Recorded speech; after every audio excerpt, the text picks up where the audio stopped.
Ish. The silence lasted exactly 4 seconds.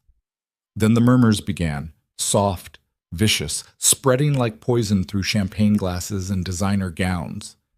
Kael Varelli sat in his wheelchair at the entrance of the Mariston Grand Hall, hands resting on the armrests, spine straight despite the burning shame crawling up his throat. He didn't look at the faces. He didn't need to. He could feel their pity like oil on his skin. Elara stood 20 feet away on the marble steps leading to the ceremonial altar, flanked by her parents and a small army of perfectly coiffed relatives. Her wedding dress was custom Parisian couture, every stitch worth more than some people earned in a year. She looked untouchable, radiant, and completely calm as she looked down at him. "Say it again," Kael said quietly. His voice didn't shake. It should have.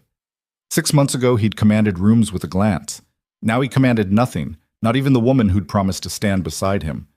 Elara tilted her head, as if considering whether he deserved the repetition. "I refuse to marry a broken man, Kael. I thought I made that clear." Her voice carried. It was meant to. Every word landed like glass on stone, sharp and final. The guests shifted, uncomfortable but riveted. No one left. This was theater, and they had front-row seats to the execution of a king. Kyle's jaw tightened. His hands didn't move. "We had an agreement." "We did." Elara descended one step, then another, her heels clicking softly. "But agreements require both parties to hold up their end. You were supposed to be the head of the Varelli family, the man who controlled half the industrial supply chains in this city, the one everyone feared." She stopped 3 steps above him, close enough that he could see the cold calculation in her eyes. "Now look at you." She didn't say the rest. She didn't need to. Kael had been untouchable once. 18 months ago, his name alone could shift markets, crush competitors, and silence rivals. The Varelli Empire wasn't just wealth. It was infrastructure, logistics, import-export channels that fed entire industries, legal on paper, lethal beneath it. And Kael had inherited it all at 28 when his father's heart gave out during a deal gone wrong. Then came the accident, a car crash on a coastal highway. No witnesses, no clear cause, just twisted metal, shattered vertebrae, and a man who woke up in a hospital bed unable to feel his legs. The doctor said he was lucky to be alive. Kael didn't feel lucky. He felt like a target that someone had failed to finish off. The empire hadn't collapsed immediately, but it had started to fracture. Investors grew nervous, partners delayed contracts, rivals tested boundaries. And Elara, beautiful, ambitious Elara Voss, daughter of the Voss media conglomerate, had stayed by his side through 6 months of rehabilitation with the patience of someone waiting for a stock to recover.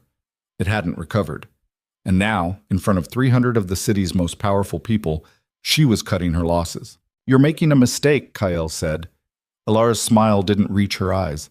"No, I'm correcting one." She turned, her dress sweeping across the marble like a curtain closing on a performance. Her father, Gregory Voss, silver-haired and sharp-eyed, stepped forward and placed a hand on her shoulder. He didn't look at Kael. None of them did. They simply walked toward the side exit, a coordinated retreat that left Kael alone at the center of the hall. The murmurs grew louder. Kael didn't move. His mind was a cold, methodical machine cataloging everything. The faces watching him, the angles of their stares, the ones who looked away too quickly, the ones who didn't look away at all. He counted 7 board members in the crowd, 3 district politicians, a dozen corporate executives who'd built their fortunes on Varelli contracts. All of them were calculating the same thing. What happens now? Someone coughed. A woman near the back whispered something to her husband, and they both turned toward the exit. Within seconds, others followed. The hall began to empty, not in a rush, but in a slow, deliberate drain, like watching blood leave a body. Kael waited until the room was nearly empty before he turned his wheelchair toward the door. His driver, Marcus, was waiting in the corridor, a broad-shouldered man in his 40s with the kind of face that had seen too much and said too little. He didn't ask questions. He just pushed the wheelchair toward the exit, his footsteps steady and unbothered. They passed a woman on the way out. She was standing near one of the marble columns, arms crossed, watching the last guest trickle away. Dark skin, sharp cheekbones, hair pulled back in a tight bun. She wore a simple black dress, elegant but practical. The kind of thing someone wore when they had to work an event, not enjoy it. Kael's eyes caught hers for half a second. She didn't look away. She didn't offer pity either, just a level, assessing stare, like she was watching something unfold that she'd expected all along. Then Marcus turned the corner, and she was gone. The car ride back to the Varelli estate was silent. Marcus knew better than to fill the quiet with useless comfort. Kael stared out the window as the city blurred past. Glass towers, old brick warehouses, the harbor glinting in the distance. This place had been his kingdom once. Now it felt like a carcass being picked apart by scavengers. The estate sat on 12 acres outside the city center, surrounded by iron gates and a security team that had been with the family for 2 generations. The main house was a sprawling Gothic structure built by Kael's grandfather during the industrial boom, a monument to power that no longer felt as solid as it used to. Inside, the staff moved quietly. They'd heard the news. Everyone had. Kael's assistant, Davina, was waiting in the study. She was 43, efficient, and ruthless in the way that made her indispensable. She closed the door behind Marcus and stood in front of Kael's desk with a tablet in hand. 5 board members have requested emergency meetings, she said without preamble. 2 want to discuss leadership restructuring. 3 want to know if you're stepping down. Kael wheeled himself behind the desk and stared at the dark wood surface. I'm not stepping down. They're not asking politely. I don't care. Davina set the tablet on the desk. Kael, without the Voss Alliance, we've lost our media shield. Alara's father controls half the narrative in this city. If he decides to paint you as unstable, he already has. She paused. Then you know what's coming. Kael did. Gregory Voss didn't just own media outlets. He owned perception. And if he wanted to destroy Kael's credibility, he'd do it slowly, surgically, until no one in the city trusted the Varelli name. We need a countermove, Davina said. Something that stabilizes perception. Fast. Kael looked up at her. What are you suggesting? A marriage. The words hung in the air like smoke. Kael's expression didn't change. You're joking. I'm not. Davina leaned against the edge of the desk. Alara humiliated you because she thought you were weak. Prove her wrong. Find someone new. Someone who makes you look stronger, not weaker. Someone the board can't dismiss. And where exactly do I find this person? Davina smiled faintly. You already did. Kael frowned. What? She pulled up a file on the tablet and turned it toward him. A photograph filled the screen. A woman in her late 20s, dark skin, sharp eyes, standing in front of a bookshelf. Nira Okoye, translator, works for the Continental Banking Consortium. She was at the venue tonight covering the multilingual press briefings. Kael stared at the photo, the woman by the column. She saw the whole thing, didn't react, didn't leave, just watched. Why does that matter? Because she didn't pity you. Davina straightened. Everyone else in that room looked at you like you were finished. She looked at you like she was waiting to see what you'd do next. Kael studied the image. Nira Okoye. The name meant nothing to him, but something about the way Davina described her made him pause. You want me to marry a stranger, Kael said slowly. I want you to marry someone who isn't tied to the city's power structure, someone who doesn't owe favors to your enemies, someone smart enough to see what you're building and pragmatic enough to play the part. And you think she'll agree to this? Davina's smile widened. I think she'll negotiate, Nkamab. Nira Okoye had been translating corporate bullshit for 6 years, and tonight had been a masterclass in it. She sat in her apartment, small, clean, stacked with books in 4 languages, and poured herself a glass of wine. The Varelli Voss wedding disaster was already trending online. Clips of Alara's rejection were being dissected on every gossip channel and financial news outlet. The headlines ranged from sympathetic to savage. Nira didn't care about the headlines. She cared about what they meant. She'd been hired to cover the multilingual press briefings for the wedding. French, Mandarin, Portuguese. Standard work. Good pay. But she'd arrived early and seen the setup. The guest list, the seating arrangements, the carefully orchestrated optics. It was a power merger, not a love story. And when Alara Voss walked away, Nira understood immediately what was happening. Someone was being sacrificed. Her phone buzzed. Unknown number. She stared at it for a moment, then answered. Yes? Miss Okoye? A woman's voice, professional, clipped.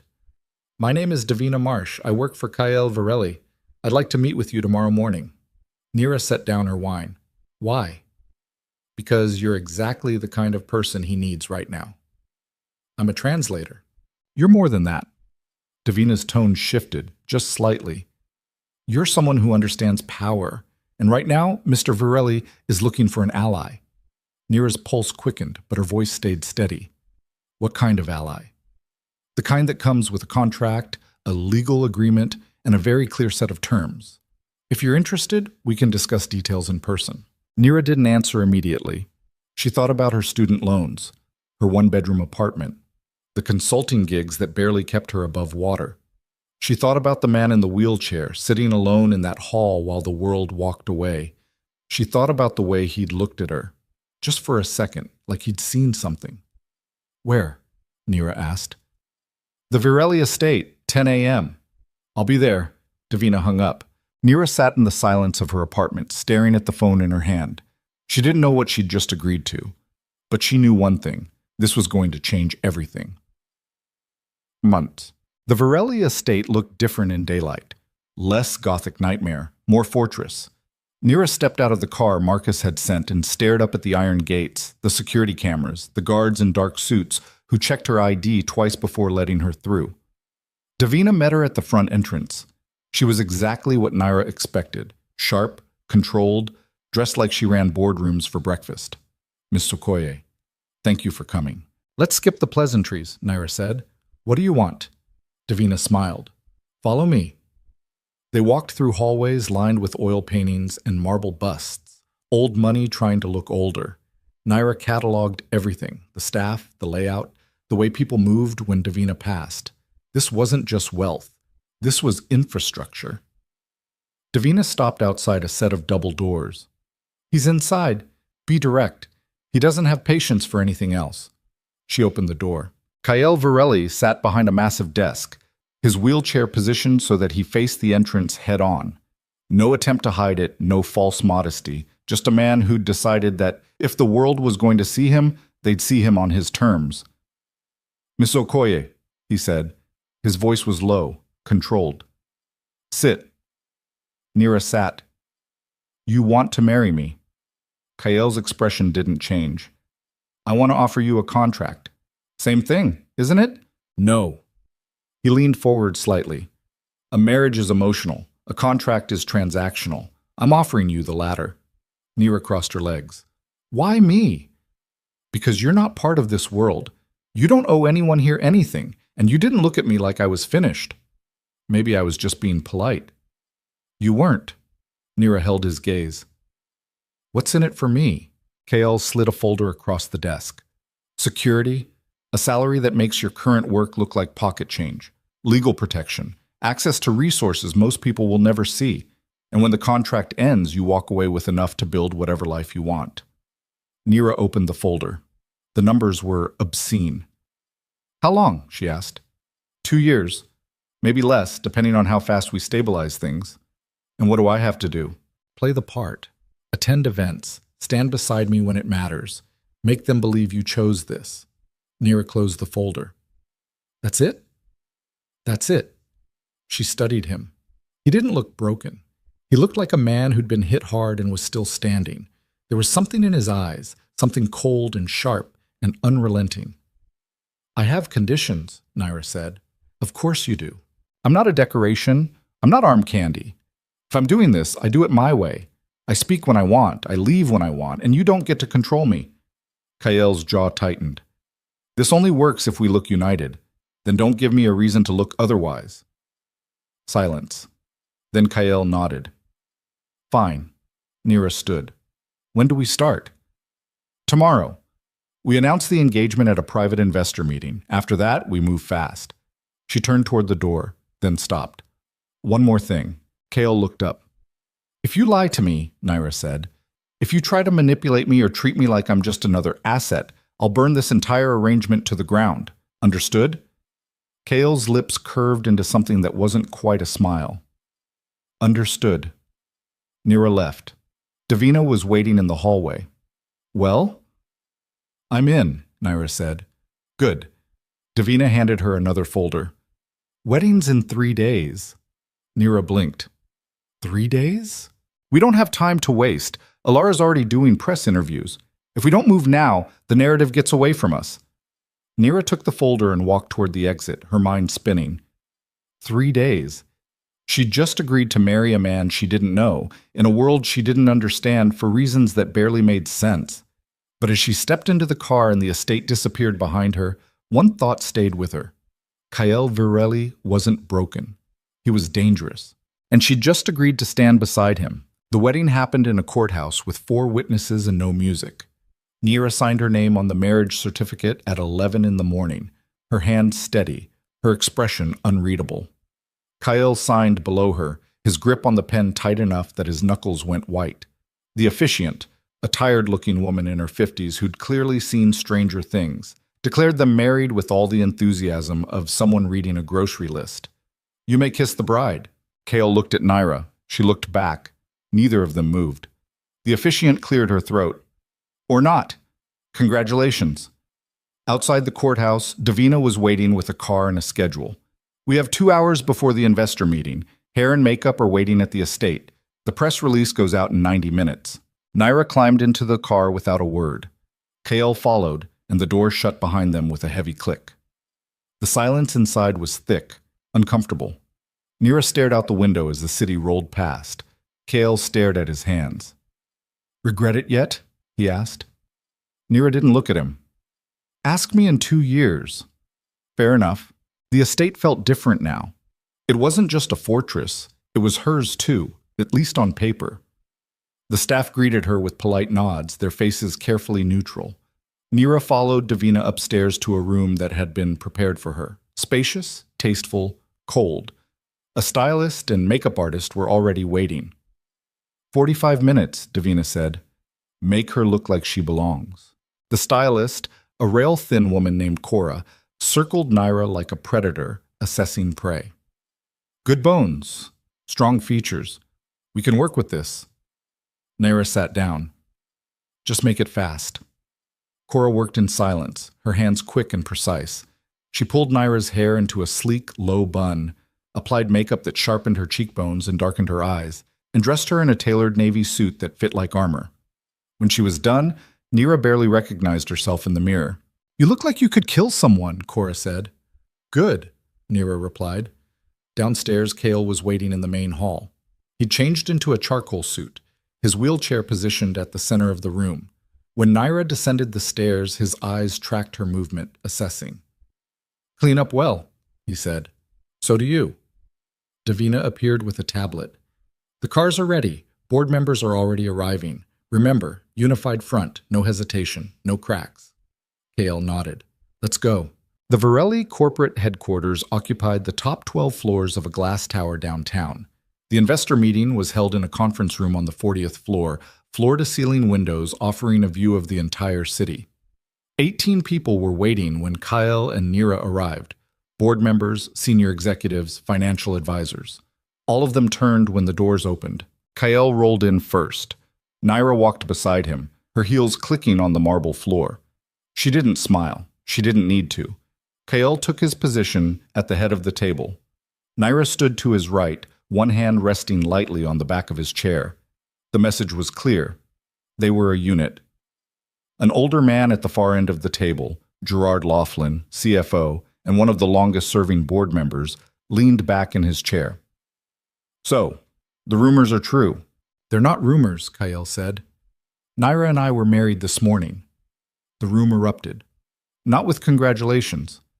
With questions. Sharp, pointed, aggressive. Who is she? What's her background? Does she have any experience in corporate governance? Is this some kind of PR stunt? Kael didn't raise his voice. He didn't need to. Gentlemen, one at a time. Gerard leaned forward. Kael, with all due respect, this looks desperate. You just got publicly humiliated by Alara Voss, and now you show up with a woman none of us have ever heard of. What exactly are we supposed to think? You're supposed to think that I'm still running this company, Kael said coldly, and that my personal life is none of your concern. It is when it affects our stock price. Then stabilize it. Gerard's jaw tightened. We've been trying, but without the Voss Media Alliance, we're bleeding perception. Investors are pulling back, contracts are stalling, people think you're weak. Then prove them wrong. How? Gerard's voice rose. By marrying a stranger and pretending everything's fine? Nira spoke for the first time. He didn't marry a stranger. Every head turned toward her. She met their stares without flinching. He married someone who doesn't need his name to survive. Someone who isn't here because of family money or political favors. I'm here because I chose to be. And if that bothers you, Gerard, maybe you should ask yourself why. Silence. Gerard stared at her, his face flushed. Who the hell do you think you are? Your problem, Nira said evenly. If you keep questioning him in front of everyone, you're the one making him look weak. Not me. The room went still. Cale's lips curved into something that almost resembled a smile. Anything else? Gerard sat back, his expression tight. No. Good. Cale looked around the table. This company isn't collapsing, it's restructuring, and if you can't handle that, there's the door. No one moved. The meeting continued, tense and brittle, but the challenge had been deflected. When it ended, Kyle and Nira left together, the board members watching them go in silence. In the elevator, Nira exhaled slowly. That was fun. Cale glanced at her. You didn't have to do that. Yes, I did. If I let them talk to you like that, this whole thing falls apart. You're not here to protect me. No, Nira said. I'm here to make sure they believe we're a team, and teams don't let each other get torn apart in public. The elevator doors opened. They stepped into the lobby, and Davina was waiting with her phone pressed to her ear. She hung up and turned to them, her expression grim. Alara just went live on the Voss network, she said. You need to see this. She pulled up a video on her tablet. Alara Voss sat in a pristine studio, dressed in soft pastels, her expression perfectly composed. The interviewer, a polished woman in her 40s, leaned forward with practiced sympathy. Alara, thank you for being here. I know this has been a difficult time. Alara nodded, her eyes glistening just enough to look genuine. It has, but I think it's important to speak the truth. And what is the truth? Alara took a breath. Kyle Virelli is not the man I thought he was. After his accident, he changed. He became unstable, volatile. I tried to support him, but he refused help. He refused therapy. He isolated himself and made decisions that put the people around him at risk. The interviewer's expression sharpened. Are you saying he's dangerous? I'm saying he's not fit to lead, and I think the people who work for him deserve to know that. The video cut to a montage, photos of Kyle before the accident, confident and powerful, contrasted with images of him in the wheelchair, looking smaller, diminished. The narrative was clear. He was broken, and she had been the victim.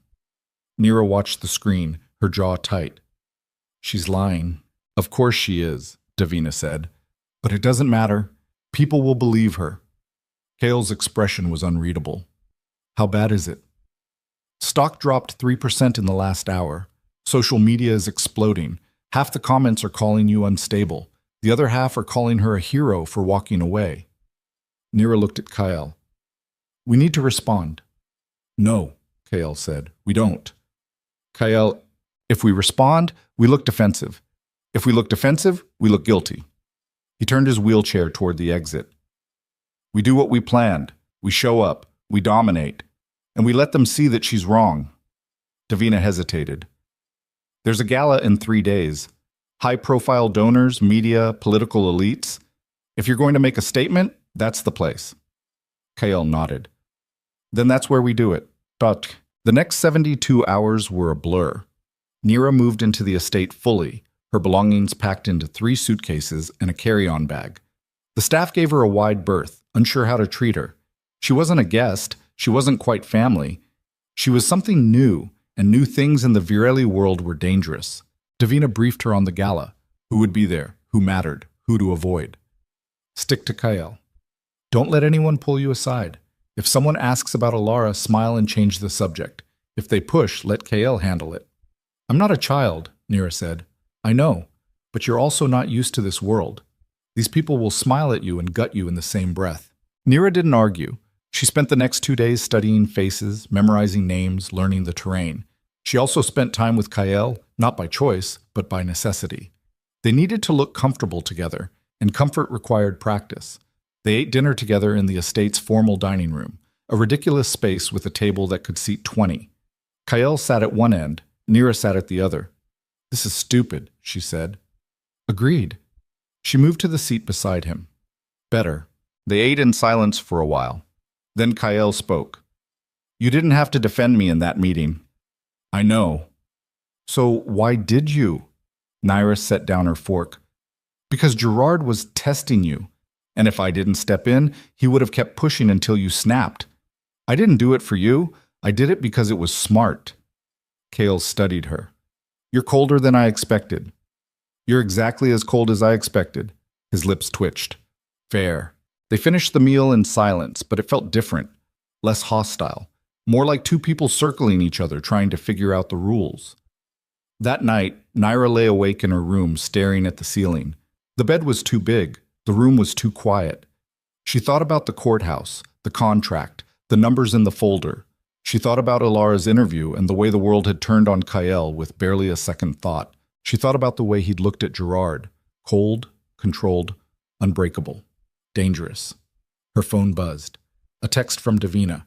"Gala dress delivered. Fitting tomorrow at 9. Don't be late." Nira set the phone down and closed her eyes. The gala was held at the Belcourt Estate, a sprawling mansion on the outskirts of the city that had been converted into an event space for the ultra-wealthy.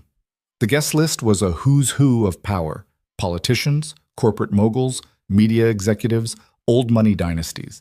Everyone who mattered was there, including Ilara Voss. Nira saw her the moment they entered the ballroom. She was standing near the center of the room, surrounded by a small crowd, her laughter bright and effortless. She wore a champagne-colored gown that shimmered under the chandeliers, her hair styled in soft waves. She looked radiant, untouchable. Kael didn't look at her. Nira did. "She's here," Nira said quietly. "I know. You're not going to say anything." "No." They moved through the room slowly, Kael's wheelchair cutting a path through the crowd. People parted for them, their expressions ranging from curious to hostile. Nira kept her hand on the back of his chair, her posture straight, her face calm. They stopped near a group of investors. Introductions were made. Hands were shaken. Nira smiled when she was supposed to and stayed silent when she wasn't. She watched the room, cataloging everything. Who spoke to Kael, who avoided him, who watched from a distance. And then Ilara approached. She moved through the crowd with the confidence of someone who owned the room, her smile warm and perfectly calibrated. She stopped in front of Kael, her eyes bright with false sympathy. "Kael," she said softly, "it's good to see you." Kael's expression didn't change. "Ilara." Her gaze shifted to Nira. "And you must be the new wife." "Nira, isn't it?" "It is." Ilara's smile widened. "How lovely. I hope you know what you're getting into." Nira's voice stayed level. "I do." "Do you?" Ilara tilted her head. "Because Kael has a way of making people think they're more important than they are. I learned that the hard way." Kael's jaw tightened. "Ilara." "I'm just trying to help," Ilara said, her tone dripping with concern. "I'd hate to see her get hurt the way I did." Nira stepped forward, closing the distance between them. Her voice dropped, just loud enough for Ilara to hear. "The difference between you and me is that I don't need him to make me important. I was already important. You were just decoration." Ilara's smile faltered. Nira turned back to Kael. "We should move. There are people here who actually matter." She walked away, Kael following without a word.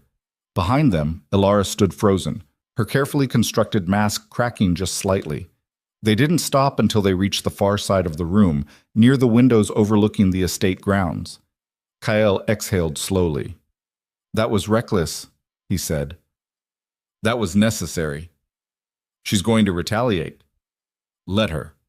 Kael looked at her, something shifting in his expression. "You're not what I expected." "Good."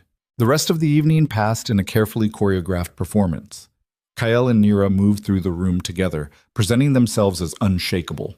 People watched, people whispered, but no one challenged them directly. until the explosion started.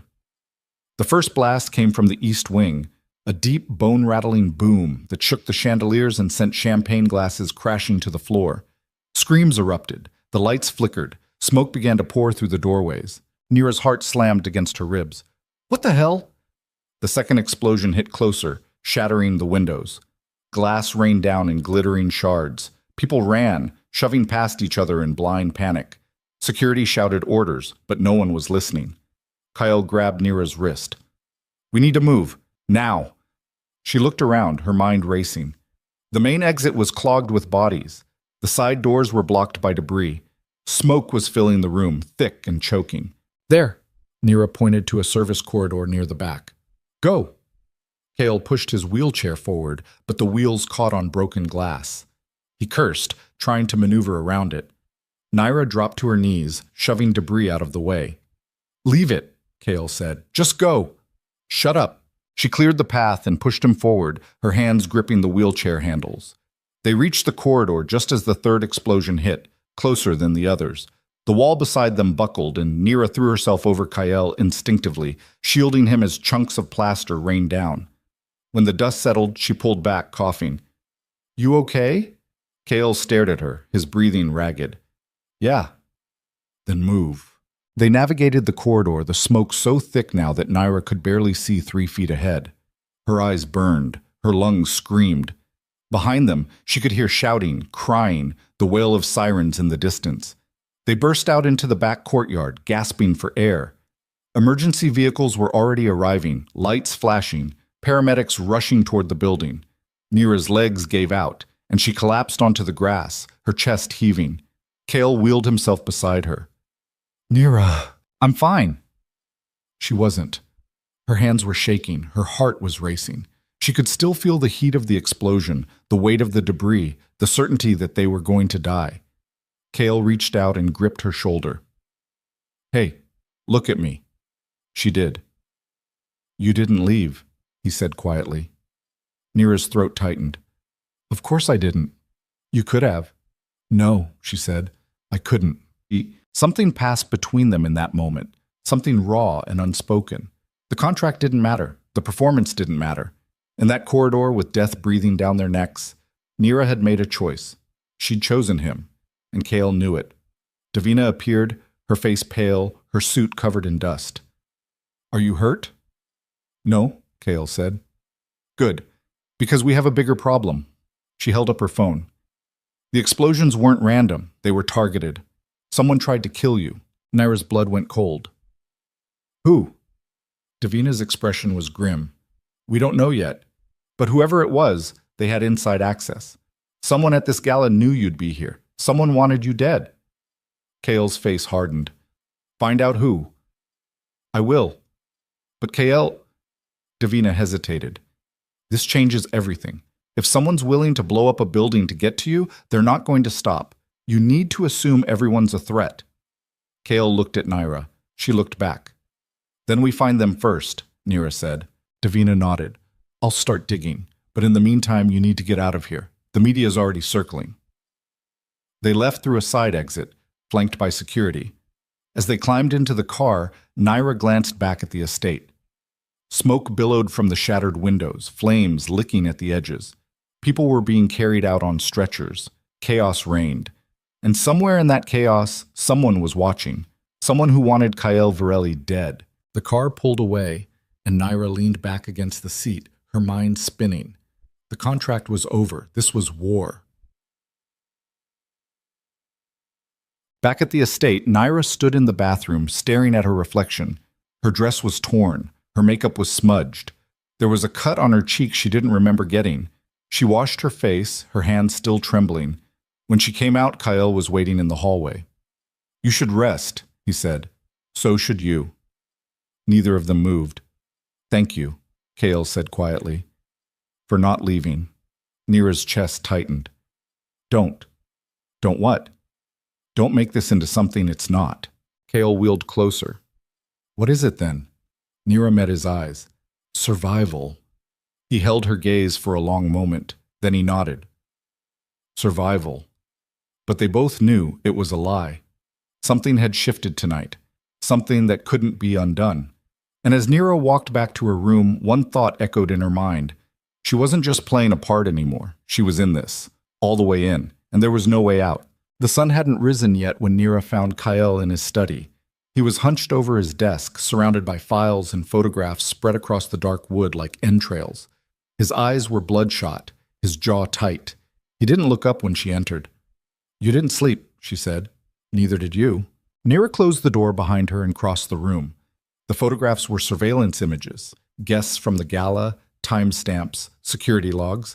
Kyle had been working all night, piecing together the attack like a puzzle made of razor blades. "Davina's team pulled the footage," he said, his voice flat. "3 separate charges. Planted in the ventilation system, the east wall, and beneath the stage. Military grade.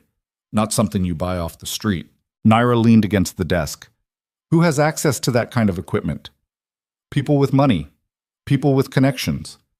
Cale's finger traced a circle around one of the photos. "People inside my world." The photo showed a man in a server's uniform, his face half turned toward the camera. Nira didn't recognize him. "Who is he?" "No one." Cale's voice was bitter. "A contract worker hired 3 days before the gala, paid in cash, no background check. He disappeared after the second explosion." "So someone hired him?" "Obviously." Nira studied the other images. "Who knew you'd be there?" "Everyone. The gala was public knowledge." Cale leaned back in his wheelchair, rubbing his eyes. "But the timing wasn't random. They waited until we were inside, until we were visible. They wanted to make a statement. Or they wanted to make sure you couldn't escape." Cale's jaw tightened. "Yeah." The door opened. Davina entered, her face drawn, a tablet in her hand. "We have a problem." Cale looked up. "Another one?" "The media's running with a narrative. They're saying the explosions were retaliation for something you did, that you've been involved in illegal arms deals, black market logistics. They're painting you as a criminal who finally got what he deserved." Nira's stomach twisted. "That's insane." "It's effective." Davina set the tablet on the desk. "Gregory Voss is the one pushing it. He's got his network running interviews with anonymous sources, claiming you've been operating outside the law for years. He's building a case against you in the court of public opinion." Cale's expression didn't change, but his knuckles went white. "He's protecting someone." "Who?" "Whoever tried to kill me." Cale's voice was cold. "Voss doesn't do anything without a reason. If he's spinning this story, it's because he knows who planted those bombs, and he's covering for them." Nira's pulse quickened. "You think Alara's involved?" "I think her father is. And if he is, she knows about it." Davina crossed her arms. "We need proof. Right now, it's just speculation." "Then find proof." "I'm trying." "But Voss has lawyers, layers of shell companies, encrypted communications. If he's involved, he's buried it deep." Cale stared at the photographs. "What about the board?" "Gerard's calling an emergency meeting. He wants to discuss your fitness to lead in light of recent events." Nira's blood boiled. "He's using the attack against you?" "Of course he is." Cale's voice was sharp. "He's been waiting for an excuse to push me out. Now he has one." "When's the meeting?" "Tomorrow, 10 a.m. Cale nodded slowly. "Then we have 24 hours. Davina hesitated. "To do what?" "To find out who tried to kill me, and to make sure they regret it." Nira spent the next 12 hours doing something she'd never expected to do, digging through the rotting core of Kyle's empire. Davina had given her access to the financial records, the shell companies, the offshore accounts that kept the Varelli machine running. Most of it was legal, barely. But buried beneath layers of legitimate business were threads of something darker, contracts with companies that didn't exist, payments to people with no names, shipments that disappeared into ports with no record. Cale's father had built the empire on more than just logistics. He'd built it on leverage, on knowing where the bodies were buried. And when he died, Kyle had inherited all of it. Nira sat in the estate's library, surrounded by files, her laptop screen glowing in the dim light. Her head ached, her eyes burned, but she kept digging, because somewhere in this mess was the truth. She found it at 3 a.m, a series of payments made 6 months before Kale's accident. 50,000 here, 100,000 there, all of them routed through a shell company registered in the Caymans, all of them going to the same recipient, a logistics firm called Creston Security Solutions. Nira pulled up the firm's records. On paper, it looked legitimate: private security, risk management, corporate protection. But when she dug deeper, she found something else. Creston Security Solutions had been contracted by the Virelli Corporation 3 years ago. They'd handled shipments, secured routes, provided armed escorts for high-value cargo, standard work. But 6 months before Kael's accident, someone had authorized a new contract, a private contract, one that didn't go through the usual channels. And the authorization signature belonged to Gerard Laughlin. Nira's heart slammed against her ribs. She grabbed her phone and called Davina. It rang twice before a groggy voice answered. "This better be important." "It is. I found something." Davina was awake instantly. "What?" Gerard Laughlin hired a private security firm 6 months before Kael's accident. 50 payments. All of them off the books. All of them authorized by him. Silence. Then Davina's voice, sharp and cold. "Send me everything. Now." Nira forwarded the files and hung up. Her hands were shaking. She stared at the screen, her mind racing. Gerard had been with the Virelli family for over 20 years. He'd been Kael's father's right hand. He'd stood beside Kael through the transition, through the accident, through everything, and he'd tried to kill him. The door to the library opened. Kael wheeled himself inside, his expression tight. "Davina called me. She said you found something." Nira turned the laptop toward him. "Gerard hired the firm that likely arranged your accident." Kael stared at the screen. His face didn't move. His breathing didn't change. But something in his eyes went dark and empty. "He's been with us for 20 years, Kael said quietly. "I know. My father trusted him." "I know." Kael's hands curled into fists. "Why?" Nira didn't have an answer. She'd been asking herself the same question. Money? Power? Fear? None of it made sense. "We need to confront him," Nira said. "Not yet. Kael, if we confront him now, he'll disappear. Or worse, he'll lawyer up and bury everything." Kael's voice was ice. "We wait. We let him walk into that meeting tomorrow thinking he's won. And then we destroy him." Nira studied him. "You're not going to give him a chance to explain." "No? What if he has a reason?" Kael's eyes locked onto hers. "There's no reason good enough." The emergency board meeting started at 10 a.m. in the same conference room where Nira had first stood beside Kael. This time, the air was thicker, hostile. The board members sat in their chairs like judges waiting to deliver a sentence. Gerard sat at the far end of the table, his expression calm, his hands folded in front of him. He looked like a man who'd already won. Kael rolled into the room, Nira beside him. Davina followed, carrying a briefcase. They took their positions at the head of the table. Gerard spoke first. "Thank you all for coming on short notice. I know this is difficult, but given recent events, we need to address the question of leadership." Kael's expression didn't change. "Go ahead." Gerard leaned forward. "Kael, you've been under immense pressure, the accident, the public humiliation, the attack at the gala. No one blames you for struggling, but the fact is, this company needs stable leadership, and right now, you're not providing it." A board member on Gerard's left nodded. "The stocks dropped 12% in 2 weeks. Investors are pulling out. Partners are reconsidering contracts.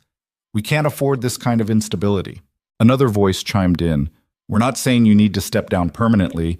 Just take a leave. Let the company stabilize. Let someone else handle things for a while." Kael listened in silence. His face was a mask. Gerard's voice softened, almost sympathetic. "Kael, I know this isn't what you want to hear, but it's what's best for the company, for your legacy, for everything your father built." Nira's hands tightened on the back of Kael's chair. Kael spoke, his voice quiet. "You're right, Gerard. My father did build something, and he trusted you to protect it."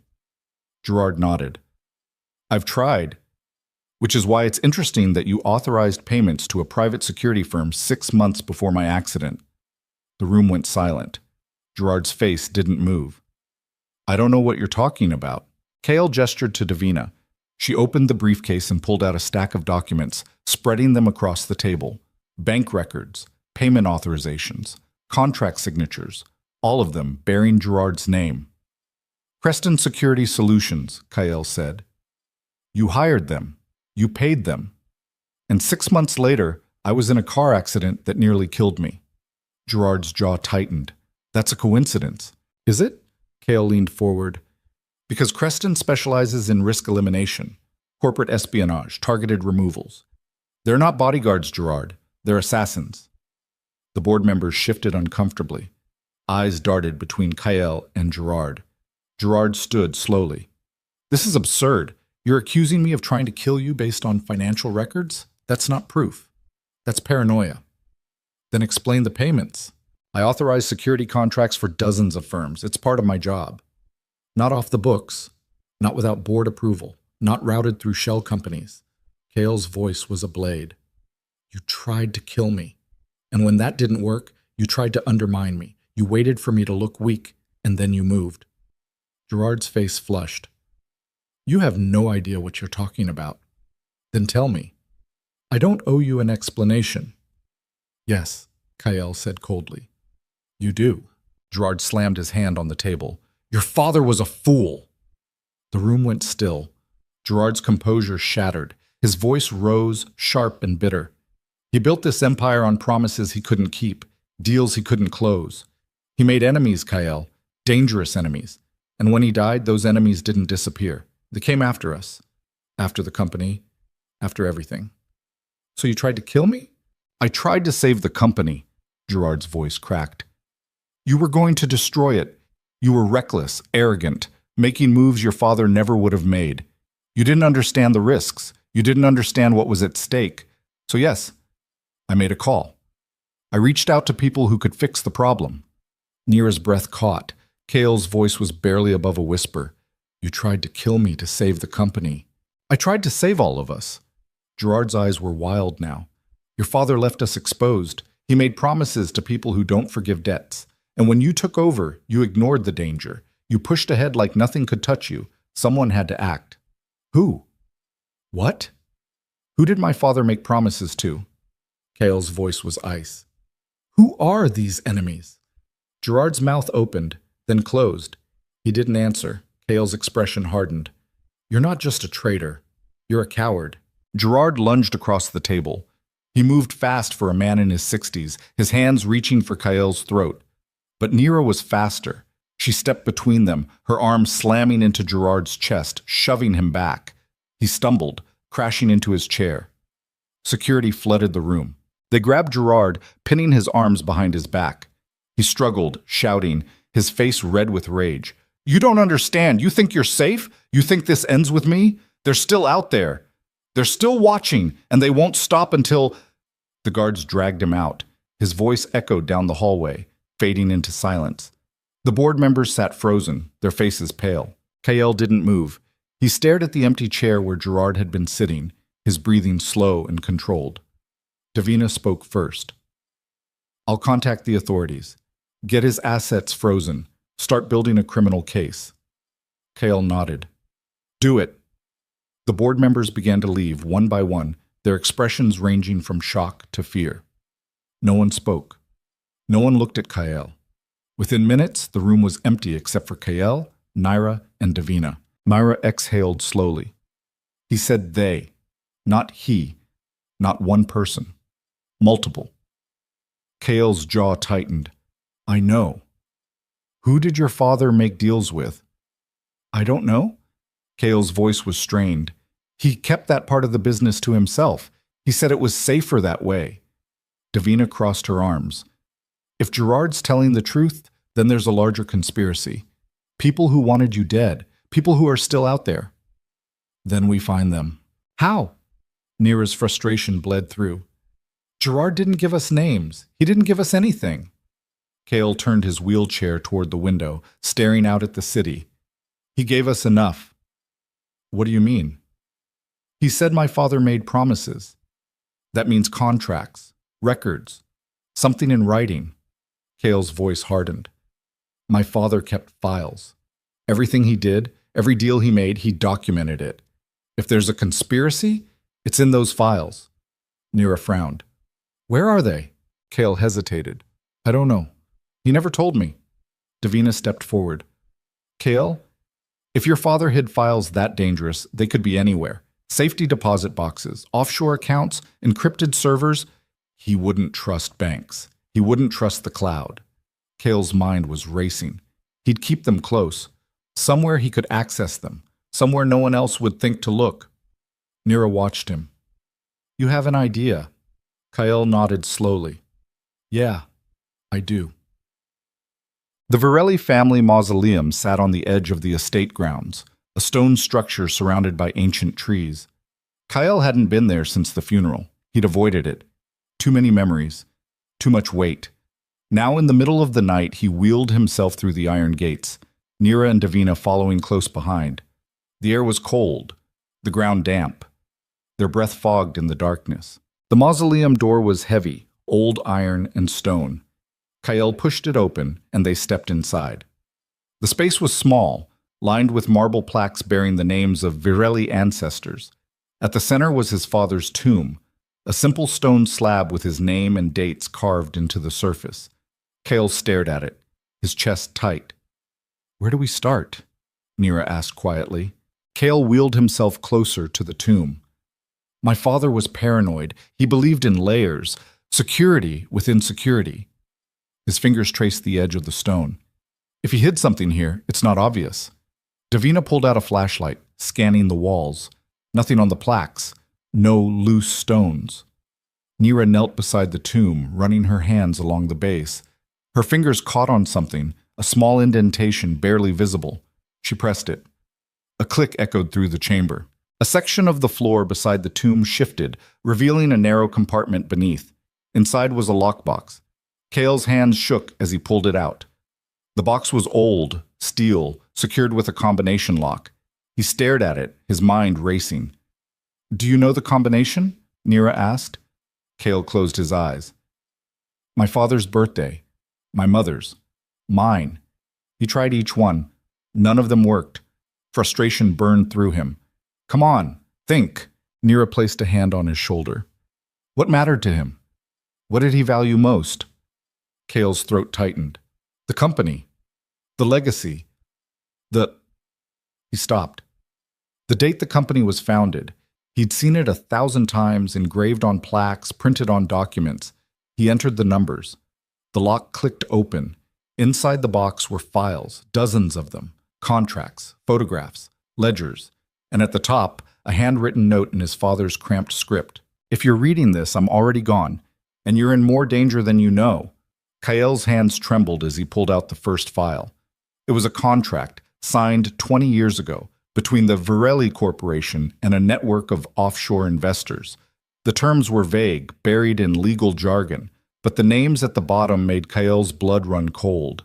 Gregory Voss, Alar's father, 3 members of Kael's current board, and Gerard Laughlin. They'd all signed it. Nira leaned over his shoulder, reading. What is this? Kael's voice was hollow. A partnership. My father borrowed money to expand the company. A lot of money. And these people, he gestured to the names, they funded it in exchange for control. Control of what? Everything. Kael flipped through the pages, his horror growing. They owned shares, voting rights, decision-making power. My father gave them a stake in the empire. And if he defaulted, if he couldn't pay them back, Davina finished the sentence. They could take it all. Kael's chest tightened. He never paid them back. Why not? Because he couldn't. The terms were impossible. He'd have had to liquidate half the company to cover it. Kael's hands shook. He built this empire on borrowed time, and when he died, the debt passed to me. Nira's voice was quiet. So they tried to kill you to claim the company. Not just claim it, control it. With me gone, they could install their own people. Gerard was supposed to take over. He was their man all along. Davina stared at the contract. How much do you owe them? Kael found the number at the bottom of the page. $2 billion. The room tilted. Nira grabbed his shoulder. Kael, I don't have it. His voice cracked. Even if I liquidated everything, I'd still be short. They own me. They've always owned me, and I didn't even know it. Silence. Then Davina spoke. her voice hard. We fight them. Kale looked up at her. How? They have contracts, legal backing. They've been planning this for 20 years. Then we burn it all down. What? Davina's eyes were fierce. You can't pay them. Fine. But you can expose them. Gregory Voss, the board members, all of them. They've been manipulating your company from the inside. If we go public with this, they lose everything. They'll bury us in lawsuits. Let them. The truth is a weapon, Kyle. Use it. Nira's mind raced. She's right. If we release these files, the media will tear them apart. Voss won't be able to spin this. The board won't be able to hide. They'll be exposed. Kale stared at the contract in his hands. And what happens to the company? It survives, Nira said firmly.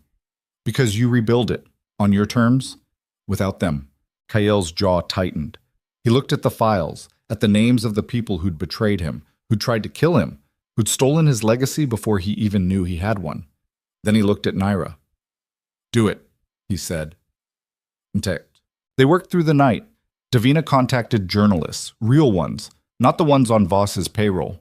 She handed them copies of the contracts, the ledgers, the evidence of conspiracy. By dawn, the story was everywhere. Varelli empire built on secret partnership board members implicated in corporate coup. Gregory Voss, accused of financial manipulation. The fallout was immediate. Voss's network tried to suppress the story, but it was too late. Other outlets picked it up. Social media exploded. Investors demanded answers. The board members named in the contracts resigned within hours, their reputations shattered. And Gregory Voss, untouchable media mogul, found himself under criminal investigation. Kyle watched it unfold from his study, his expression unreadable. Nira sat beside him, exhausted but steady. You did it. We did it, Kyle corrected. She smiled faintly. Yeah, we did.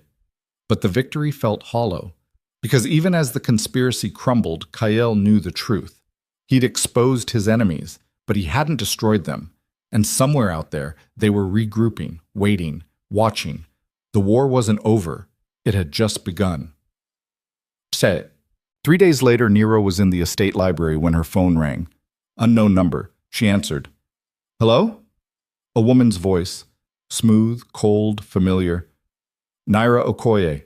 We need to talk. Nira's blood went cold. Who is this? Someone who knows what you're worth and what you're about to lose. The line went dead. Nira stared at the phone, her heart pounding. Then she heard the crash. It came from the main hall, glass shattering, shouts, the sound of something heavy hitting the floor. She ran. When she reached the hall, she found Kyle on the ground, his wheelchair overturned, blood streaming from a gash on his forehead. Marcus was beside him, unconscious. And standing in the center of the room, surrounded by 4 armed men, was a woman Nira had never seen before. Tall, sharp-eyed, dressed in black. She smiled. Hello, Nira. I believe we have something to discuss. One of the men raised a syringe. Naira's world narrowed to a single point, and then everything went dark. Naira's first thought when she woke up was that her head was splitting open. The second was that her hands were tied. She blinked against the harsh fluorescent light, her vision swimming. She was sitting in a metal chair, zip ties cutting into her wrists, her ankles bound to the chair legs. The room was small, concrete walls, no windows. A single door. Industrial, cold. Across from her sat the woman in black. She was leaning against a metal table, arms crossed, watching Naira with the patience of a predator that had already caught its prey. Up close, she looked older than Nira had first thought, mid-40s maybe, with sharp cheekbones and eyes that had seen too much and felt too little. Good, the woman said. You're awake. Nira's throat was dry. Where's Kyle? Safe, for now. What do you want? The woman smiled. Direct. I like that. She pushed off the table and crossed the room slowly. My name is Vanessa Cray. I work for the people your husband just tried to destroy. Nira's pulse spiked. The investors. Among others. Vanessa stopped in front of her. You've made things very complicated, Nira. The contracts your husband released? Those were private, confidential, and now they're all over the news. Good. Vanessa's smile didn't reach her eyes. You don't understand what you've done. Those contracts weren't just financial agreements. They were protection. A balance of power that's kept this city running for 20 years, and you just blew it apart. You mean you've been controlling everything from the shadows? Control is such an ugly word. Vanessa tilted her head. We prefer guidance. Kael's father understood that. He played the game. He knew when to push and when to step back. But Kael? She laughed softly. Kael doesn't know how to lose. Neither do I. Vanessa's expression hardened. Then you're both going to die. The door opened. 2 men entered, the same ones from the estate. They grabbed Naira's chair and dragged it across the room, the metal legs screeching against concrete. They positioned her in front of a laptop on the table. The screen showed a live feed. Kael. He was in another room, similar to this one. His wheelchair was gone. He was on the floor, propped against the wall, blood still streaking down the side of his face. His hands were zip-tied in front of him. He looked dazed, but conscious. Nira's chest tightened. What did you do to him? Nothing yet. Vanessa leaned down, her face close to Nira's. But that depends on you. What do you want? A statement, on camera. You're going to say that the documents Kael released were fabricated, that he's mentally unstable, that you were coerced into helping him. Vanessa gestured to the laptop. You're going to destroy his credibility, and if you don't, I'm going to put a bullet in his head and make you watch. Nira's breath came fast and shallow. You're insane. I'm practical. Vanessa straightened. Kael exposed people who don't like being exposed. Now they want their reputations back, and you're going to give it to them. Go to hell. Vanessa sighed. She pulled a phone from her pocket and made a call. Do it. On the screen, one of the men in Kael's room stepped forward and kicked him in the ribs. Kael doubled over, gasping. Nira lunged forward, her chair tipping, but the zip ties held. Stop! Vanessa ended the call. The man on the screen stepped back. Kael coughed, his breathing ragged. You have 10 seconds to decide, Vanessa said. Then I call again. And next time, it's worse. Nira's mind raced. She looked at the laptop, at Kael's face on the screen. His eyes were half closed, his jaw tight with pain. But he was looking at the camera, looking at her. And then he shook his head, just once. A small, deliberate motion. Don't. Nira's throat closed. 5 seconds, Vanessa said. Nira stared at Kael. He was telling her not to give in, not to break, even if it killed him, because if she broke, everything they'd done, everything they'd exposed, would be for nothing. 2 seconds. Nira's hands shook. Her vision blurred. 1. Wait. Vanessa paused, her finger hovering over the phone. Yes? Nira swallowed hard. I'll do it. Kael's face on the screen twisted with something that looked like anguish. He shook his head again, harder this time. But Nira didn't look at him. She looked at Vanessa. I'll make the statement, but I want proof he's alive when I'm done. Vanessa smiled. Deal. She pulled out a small camera and set it on the table, angling it toward Nira. Then she handed Nira a script, printed, ready to go. Read it, Vanessa said, word for word. Nira took the paper. Her hands were shaking so badly she could barely hold it. The words swam in front of her eyes. I, Nira Okoye, was coerced by Kael Varelli into participating in a fraudulent scheme to damage the reputations of innocent business leaders. The documents he released were fabricated. He is mentally unstable and dangerous. I fear for my safety and the safety of others. Nira's stomach turned. Vanessa pressed record. Go. Nira stared at the camera. Her mouth opened, and then she smiled. My name is Nira Okoye, she said clearly. And everything Kael Varelli released is true. Vanessa's face went white. What? The contracts are real. The conspiracy is real. And if you kill us, it won't change that. The world already knows. You can't bury this. Vanessa lunged forward and slapped her. The impact snapped Nira's head to the side, pain exploding across her cheek. Her vision blurred. Blood pooled in her mouth. You stupid! Vanessa grabbed Nira's hair, yanking her head back. Do you have any idea what you just did? Nira spat blood onto the floor. Yeah, I called your bluff. Vanessa's hand tightened. I will kill him. Then do it, but it won't change anything. Nira's voice was raw but steady. You've already lost. Vanessa stared at her, rage and disbelief warring on her face. Then she released Nira's hair and stepped back, breathing hard. Fine, she said quietly. If you want to die with him, that's your choice. She pulled a gun from her jacket and pointed it at Nira's head. Nira's heart slammed against her ribs. She closed her eyes. The gunshot was deafening, but Nira didn't feel anything. She opened her eyes. Vanessa was on the floor, blood pooling beneath her. The gun had fallen from her hand. Behind her, standing in the doorway, was Davina. She was holding a smoking pistol, her face cold and hard. Nobody touches my people, Davina said. The two men in the room moved, reaching for their weapons. Davina fired twice. Both men dropped. She crossed the room and cut Nira's zip ties with a knife. Can you stand? Nira's legs were shaking, but she forced herself up. Kael, I know. Let's go. They ran. Davina led her through a maze of corridors, industrial, concrete, the kind of place built to be forgotten. They passed storage rooms, empty offices, rusted machinery. Nira's head pounded. Her wrists were raw, but she kept moving. How did you find us? Nira gasped. Tracker in your phone. I activated it the day you moved into the estate. Davina turned a corner, gun raised. Lucky I'm paranoid. They reached another door. Davina kicked it open. Inside, Kael was still on the floor, his hands bound, his face pale. Two guards stood over him. They turned when the door burst open. Davina shot one before he could raise his weapon. The other lunged at her, and they went down in a tangle of limbs. The guard's hand closed around her throat. Nira didn't think. She grabbed the fallen guard's gun and fired. The recoil nearly knocked her over. The shot went wide, slamming into the wall. But it was enough. The guard released Davina and turned toward Nira. Davina drove her knife into his side. He collapsed.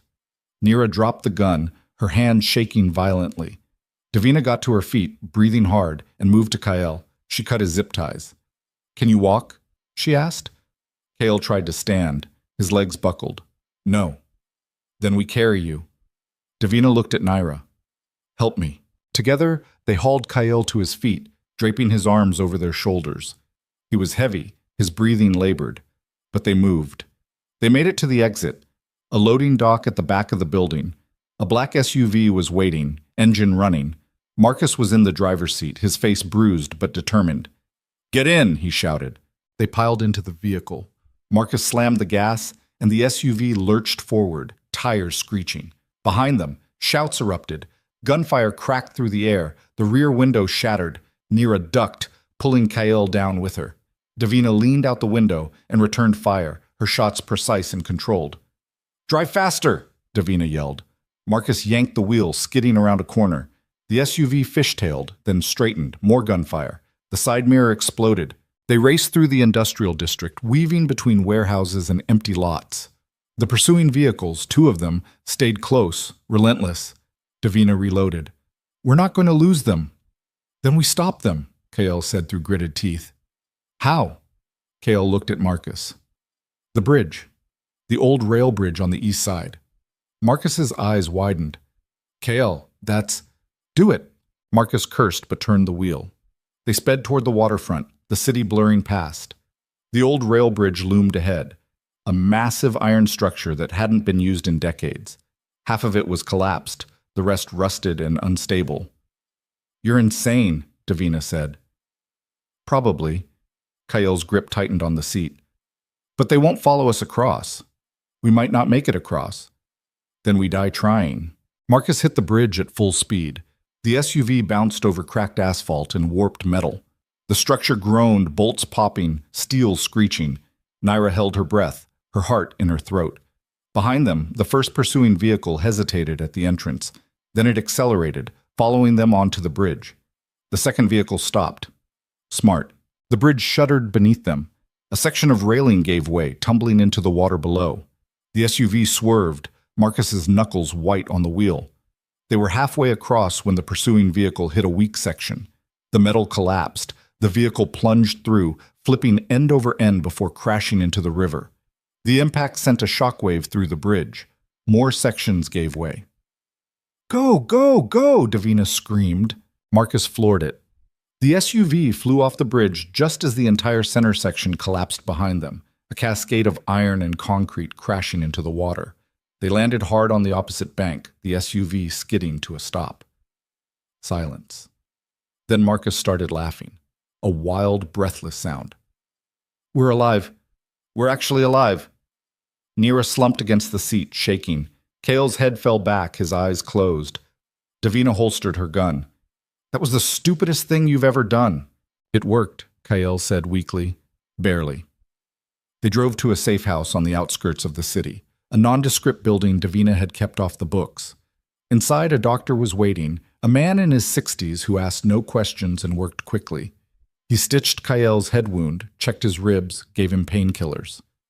Then he examined Naira's wrists, her bruised face, the cut on her lip. "You're lucky," the doctor said. "Both of you." Nira didn't feel lucky. She felt hollowed out, exhausted, like she'd been running for days and still hadn't stopped. When the doctor left, Davina stood by the window, keeping watch. Kael sat on the couch, his head in his hands. Nira sat beside him. For a long time, neither of them spoke. Then Kael said quietly, "You shouldn't have done that." Nira looked at him. "Done what?" "Refused to read the statement. They would have killed you. They would have killed you anyway." "Maybe, but you didn't know that." Nira's throat tightened. "You told me not to. And you listened." "Of course I did." She turned toward him, her voice fierce. "You think I was going to let them win? You think I was going to destroy everything we'd built just to save my own skin?" Kael's jaw tightened. "I would have understood." "Well, I wouldn't have." Nira's eyes burned. "I'm not Alara. I don't walk away when things get hard. I don't abandon people. She stopped. Kael looked at her. "People you what?" Naira's breath caught. She didn't finish the sentence. She didn't have to. Kael reached out and took her hand. His grip was steady despite the tremor in his fingers. "Thank you," he said quietly, "for not leaving." Nira squeezed his hand. "Don't thank me yet. This isn't over." "I know." Davina turned from the window. "We have a problem." Kael looked up. "What now?" Vanessa Cray wasn't working alone. She was just the enforcer. The people who hired her, the investors, they're still out there, and now they know we're a threat. "So what do we do?" Davina's expression was grim. "We go after them. All of them. Before they come after us again." Kael's eyes hardened. "How? We have the contracts. We have the names. We use them." Davina pulled up a file on her phone. "Gregory Voss is already under investigation. 2 of the board members resigned, but there are others. Bigger players. People who've stayed in the shadows." "Who?" Davina showed him the screen. A photograph of a man in his 70s, silver-haired, distinguished. "Daniel Armitage, former senator, now a private equity magnate. He's the one who brokered the original deal with your father. He's the head of the snake." Kael stared at the photo. "Where is he?" "His estate, 20 miles north, private security, gates, the works. We can't get in." "No," Davina said. "But we can make him come to us." Nira frowned. "How?" Davina smiled coldly. "We offer him something he can't refuse." Wag. The message went out at dawn. A single email sent from an encrypted account addressed to Daniel Armitage. "I have proof of your involvement in the Varelli conspiracy. Meet me at the Harlow Pier midnight. Come alone, or I release everything to the press." It was unsigned, but Armitage would know who sent it. Davina monitored his response. "It came within an hour. I'll be there." Kael sat in the safe house, staring at the laptop screen. "He's going to bring an army." "Probably," Davina said. "But we'll be ready." Nira crossed her arms. "This is a trap, for him and for us." "That's the idea." Kael looked at her. "You don't have to be there." Nira's eyes flashed. "Don't start." "Nira, I said don't." She stepped closer. "I'm not sitting this out. I'm not hiding while you walk into danger. We're in this together, remember?" Kael held her gaze. Then he nodded. "Together." Harlow Pier was an abandoned shipping dock on the northern edge of the city, a graveyard of rusted cranes and rotting wood. The water was black and still, reflecting the faint glow of the city skyline in the distance. Kyle arrived first, Marcus pushing his wheelchair to the center of the pier. The wood creaked beneath them, unstable and treacherous. Naira stood beside him, her hands shoved into her jacket pockets, her breath fogging in the cold night air. Davina was hidden in the shadows with 3 hired security personnel, ex-military, people she trusted. They had rifles, night vision scopes, clear sight lines. Cale checked his watch, 11:58. At midnight, headlights cut through the darkness. 3 black SUVs rolled onto the pier, their engines rumbling. They stopped 20 feet away. Doors opened. Armed men stepped out, 8 of them, all carrying automatic weapons. And then Daniel Armitage emerged. He was exactly as his photo suggested, older, refined, with the kind of calm confidence that came from decades of untouchable power. He walked slowly, his hands in his coat pockets, flanked by 2 bodyguards. He stopped 10 feet from Kyle. "Mr. Varelli," he said smoothly, "you've caused quite a bit of trouble." Cale's voice was cold. "You tried to kill me. I tried to protect an investment. There's a difference." "Not to me." Armitage smiled faintly. "Your father understood the game. He knew when to fight and when to fold. You, on the other hand, seem determined to burn everything down. I'm determined to survive." "Survival requires compromise." Armitage gestured around them. "Look at this place. Rotting, forgotten. That's what happens when you refuse to adapt. Your father adapted. He played along, and he thrived.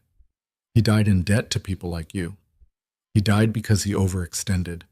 That's not my fault." Cale's jaw tightened. "You orchestrated my accident. I authorized a course correction. Gerard was supposed to take over smoothly. You weren't supposed to survive." "But I did." "Yes." Armitage's smile faded. "And now you're a problem." Nira stepped forward. "You're not going to kill him." Armitage looked at her, his expression almost amused.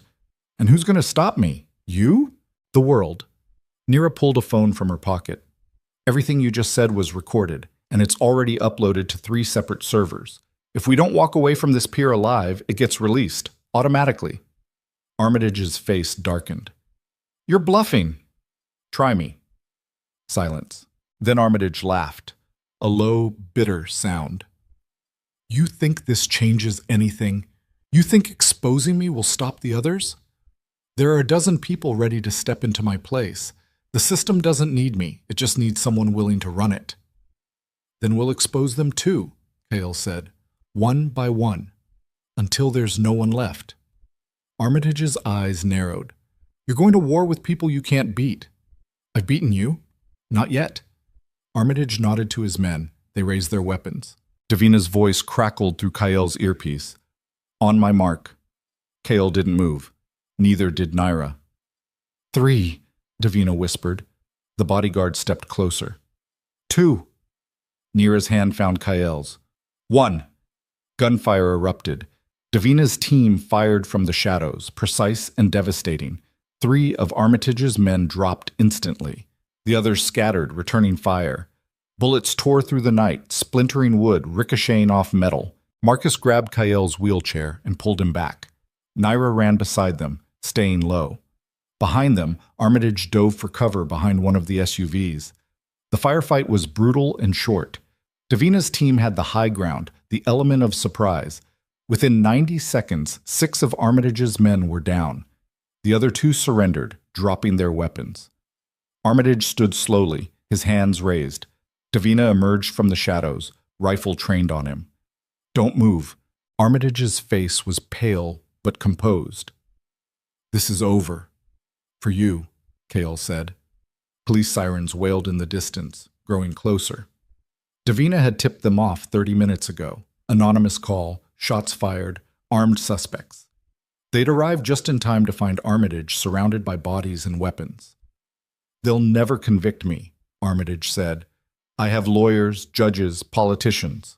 "Maybe," Cale said, "but you'll spend the rest of your life fighting them, and every second of it, the world will know exactly who you are."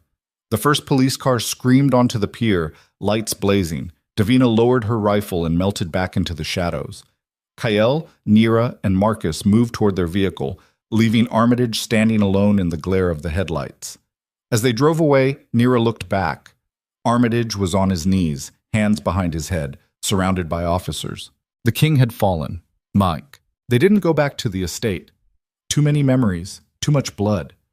Instead, they went to a penthouse Davina had secured. Neutral ground, high security, clean. Kyle sat by the window, staring out at the city. Nira stood beside him. "It's not over," she said quietly.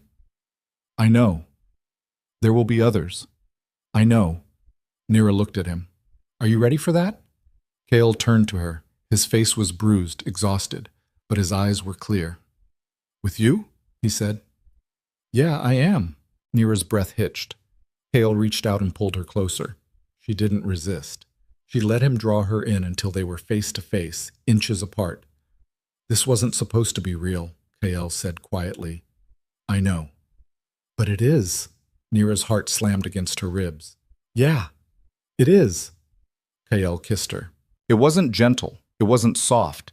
It was raw and desperate and full of everything they'd survived together. Nira's hands tangled in his hair, pulling him closer. He gripped her waist like she was the only thing keeping him grounded. When they finally pulled apart, both of them were breathing hard.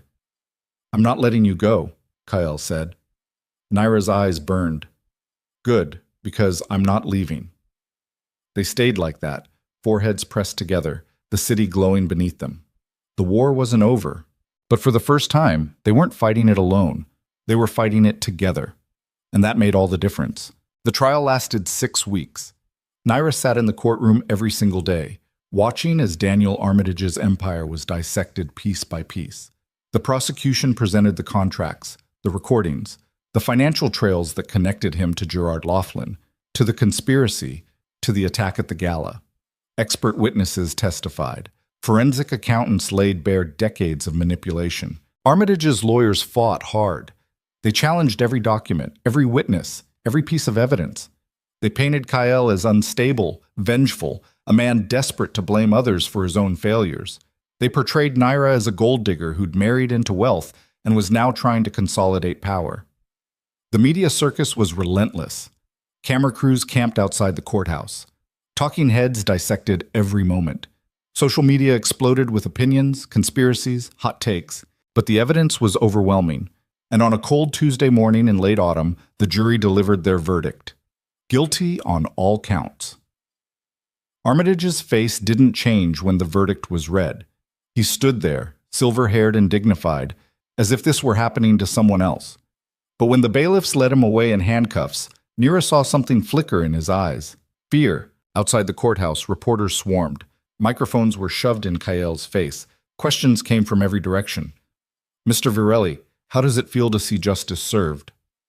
Do you think this will restore your company's reputation? Are you worried about retaliation from Armitage's associates?"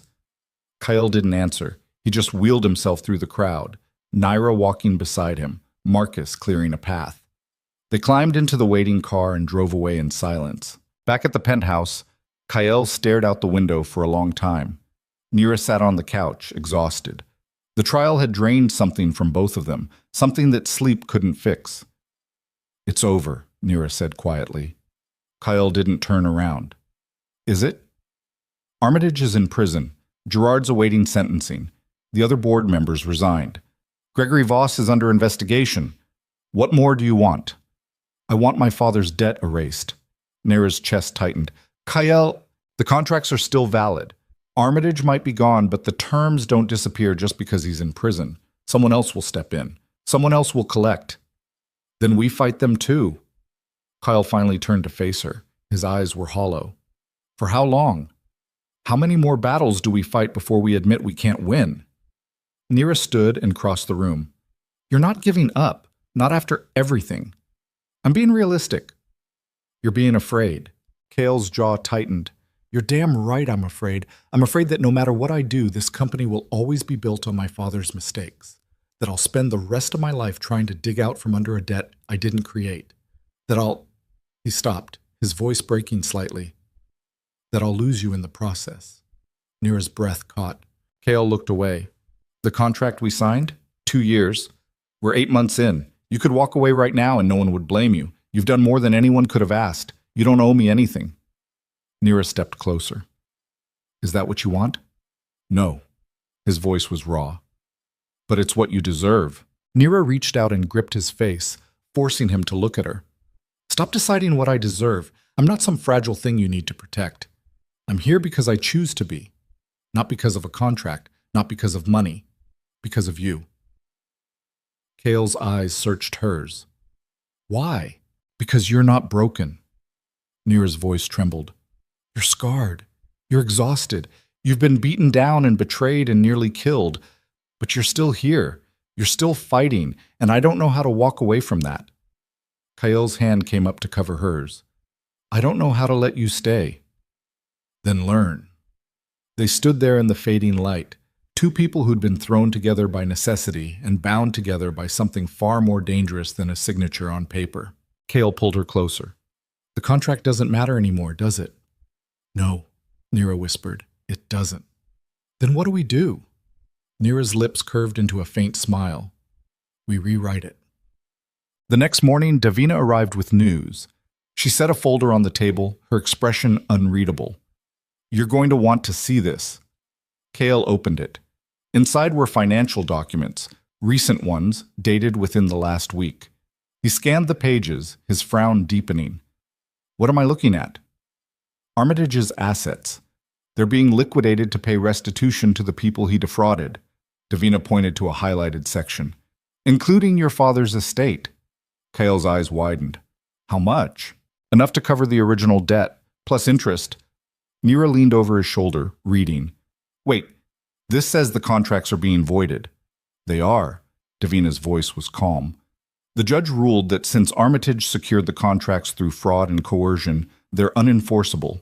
The debt is canceled. You're free. Kale stared at the paper in his hands. His breathing slowed, his grip tightened. I'm free, he repeated quietly. Yeah. Kale set the folder down and leaned back in his wheelchair. For a moment, he didn't say anything. He just sat there, processing. Then he laughed, a short, sharp sound that held more disbelief than joy. 20 years. My father spent 20 years running from this debt, and it's just gone. Not gone, Davina corrected. Earned. You fought for this. You exposed them. You took the risk. Kale looked at Nira. We took the risk. Nira nodded. Yeah, we did. Davina cleared her throat. There's more. With Armitage's network dismantled and the board restructured, you have a choice. You can rebuild the company on your terms. No shadows, no hidden partners, clean slate. Kale's expression grew serious. Or you walk away, sell it, take the money, and start something new. Kale was silent for a long time. Then he said, I need to see something first. They drove to the Virelli corporate headquarters for the first time since the trial. The building looked the same, glass and steel, imposing and cold. But when Kyle wheeled himself through the lobby, something felt different. The staff greeted him with nods, some with genuine smiles. The tension that had hung over the place for months was gone. It felt lighter, cleaner. They took the elevator to the executive floor. Kale's office had been maintained in his absence, untouched, waiting. He wheeled himself inside and stopped in the center of the room. Nira stood by the window. What are you thinking? Kyle looked around slowly. My father built this place, not just the company, this office. He sat at that desk and made decisions that shaped everything I am. Some of them were brilliant. Some of them nearly destroyed us. And now it's yours. Is it? Kyle turned to her. Or is it just another cage? Nira crossed her arms. That depends on what you do with it. Kale stared at the desk. Then he wheeled himself behind it and opened the top drawer. Inside were files, old business cards, a photograph of his father shaking hands with some dignitary Kyle didn't recognize. He pulled out the photograph and stared at it. I spent so long trying to live up to him, Kyle said quietly, trying to prove I could run this empire the way he did. But maybe that was the problem. Maybe I was never supposed to run it the way he did. Nira stepped closer. So how do you want to run it? Kyle set the photograph down. Honestly, transparently, without the shadows. He looked up at her. But I can't do it alone. You're not alone? I mean, legally. Kale reached into his jacket and pulled out a folded document. I had this drawn up last week. I wasn't sure if I'd use it. Neera took the paper and unfolded it. Her eyes widened. It was a partnership agreement, transferring 50% ownership of the Virelli Corporation to Neera Okoye. Kyle, you've earned it. You saved this company as much as I did, maybe more. His voice was steady. I don't want you here as my wife on paper. I want you here as my partner, my equal, someone who has just as much stake in this as I do. Neera's hands trembled. This is insane. Probably, but it's also right. She looked at the document, then at him. If I sign this, there's no walking away. We're bound together, legally, financially, completely. I know. And if it doesn't work, then we figure it out, together. Kale's eyes didn't waver. But I'm done pretending this is just a contract. I'm done pretending you're not the reason I'm still standing. Sign it, or don't. But know that either way, I'm not letting you go. Naira's throat tightened. She stared at the paper for a long moment. Then she picked up a pen from the desk and signed her name. Kale exhaled slowly, something like relief washing over his face. Okay, Neera said. Now what? Now we rebuild. Bashimbu. The rebuilding took 6 months. Kale restructured the entire company from the ground up. He brought in outside auditors, severed ties with every partner who had connections to the old conspiracy, and implemented transparency measures that made the board nervous but kept investors confident. Neera took charge of operations. She streamlined logistics, renegotiated contracts, and built relationships with international partners who valued integrity over leverage. She was ruthless when she needed to be and diplomatic when it mattered. The staff respected her. Some feared her. Most of them trusted her. Together, they transformed the Virelli Corporation into something new. Not perfect, not bloodless, but honest. The media watched closely. Some outlets praised the changes. Others predicted failure. A few tried to dig up new scandals, but there was nothing left to find. The skeletons had been dragged into the light and buried properly. Gregory Voss's media empire crumbled under the weight of investigations and lawsuits. Alara disappeared from public view, her reputation in tatters. Gerard Laughlin was sentenced to 15 years in federal prison. The other conspirators either fled the country or cut deals with prosecutors. And slowly, month by month, the Virelli name stopped being associated with scandal and started being associated with resilience. But the hardest work wasn't corporate, it was personal. Neera moved out of the estate and into the penthouse permanently. They sold the Gothic mansion to a developer who turned it into luxury condos. Too many ghosts, Kyle said. Too much weight. The penthouse was modern, open, full of light. It felt like a beginning instead of an inheritance. They settled into a rhythm. Mornings were for work, strategy meetings, calls with investors, putting out fires. Evenings were quieter, dinners together, conversations that weren't about business. Slow, careful steps toward something that felt less like survival and more like living. One night, Neera found Kyle on the balcony, staring out at the city. He'd been quieter than usual all day. You okay? She asked. He didn't answer right away. Then he said, I've been thinking about my father. Neera leaned against the railing beside him. Yeah? He wasn't a good man. He lied.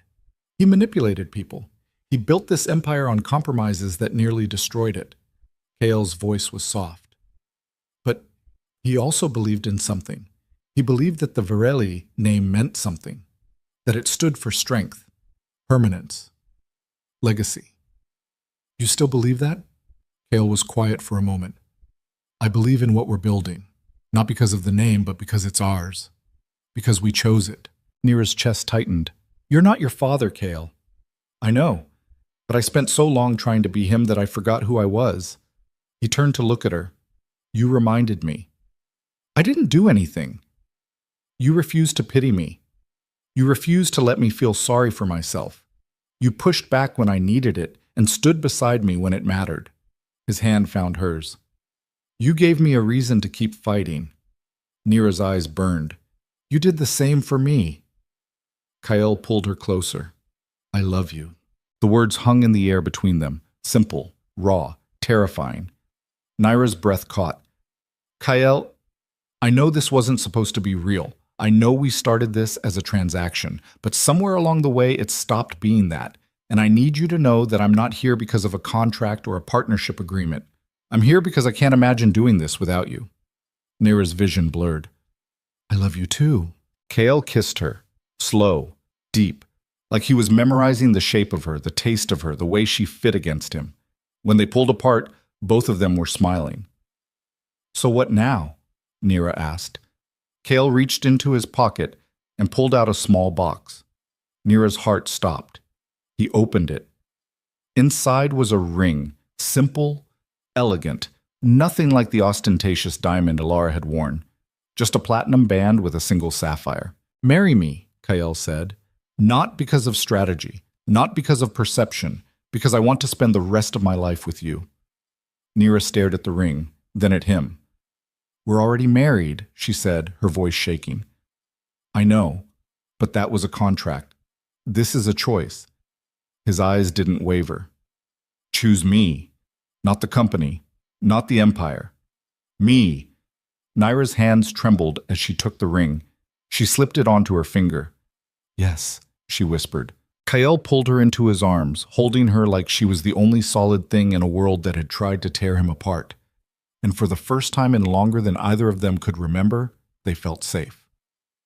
They held the second wedding 6 months later. It was small, intimate. No cameras, no press, just the people who mattered. Davina stood as Naira's witness, her expression softer than usual. Marcus stood beside Kyle, looking uncomfortable in a suit but proud nonetheless. A handful of trusted colleagues attended, no one from the old world, no ghosts. The ceremony took place on a rooftop overlooking the city, the skyline glowing in the late afternoon light. Naira wore a simple white dress, nothing elaborate, nothing performative. Kyle wore a dark suit, his wheelchair positioned beside her. The officiant was the same tired woman from the courthouse. She looked at them both and said, You two again? Kale smiled. Yeah, us again. Well, the woman said, let's make it stick this time. They exchanged vows. Not scripted, not rehearsed, just honest. Kale spoke first. I was broken when we met, not because of the wheelchair, but because I'd lost the ability to trust, to hope. You gave that back to me, not by fixing me, but by refusing to let me stay broken. I promise to stand beside you, however I can, to fight for you, to build something with you that's stronger than anything I inherited. You're not just my wife, you're my foundation. Naira's voice trembled when she spoke. I married you the first time because it was smart, because it was strategic, because I needed security. But I'm marrying you now because I can't imagine my life without you in it. You showed me what it means to fight for something bigger than survival. You showed me what loyalty looks like when it's tested. I promise to stand with you, to challenge you, to never let you settle for less than you deserve. You're not just my husband. You're my partner, my equal, my choice. The officiant smiled. I now pronounce you husband and wife. Again. Kyle kissed her, slow, certain, like a promise he intended to keep. The small crowd applauded. Champagne was poured. Toasts were made. And as the sun set over the city they'd fought to reclaim, Kyle and Naira stood together, hands intertwined, watching the light fade into gold. A year later, the Virelli Foundation was established. It wasn't Kyle's idea. It was Naira's. We have resources, she'd said one morning over coffee. We have influence, and we have a platform. We should use it for something that matters. Kyle had agreed. The foundation focused on 3 areas: economic opportunity for marginalized communities, accessibility infrastructure for people with disabilities, and legal aid for victims of corporate corruption. It wasn't flashy. It wasn't about headlines. It was about impact. Naira ran it with the same precision she ran the company. Kale provided oversight and funding. Together, they built something that felt less like legacy and more like redemption. They also built a life. Kyle went through surgery, experimental, risky, but with a chance of restoring some mobility. The recovery was brutal. Months of physical therapy, setbacks, frustration, but Nira was there every step. And slowly, incrementally, Kael began to stand. Not for long, not without assistance, but enough to walk Nira down the aisle at their third wedding, a quiet renewal of vows on their anniversary, just the two of them, and the officiant who joked that she should start charging them a loyalty discount. Enough to stand beside her at the Foundation's first gala, his hand on her waist, both of them watching as the people they'd helped told their stories. Enough to feel like he'd reclaimed something he thought he'd lost forever. Not power, not control. Himself. 2 years after the trial, Kael and Nira sat on the balcony of their penthouse.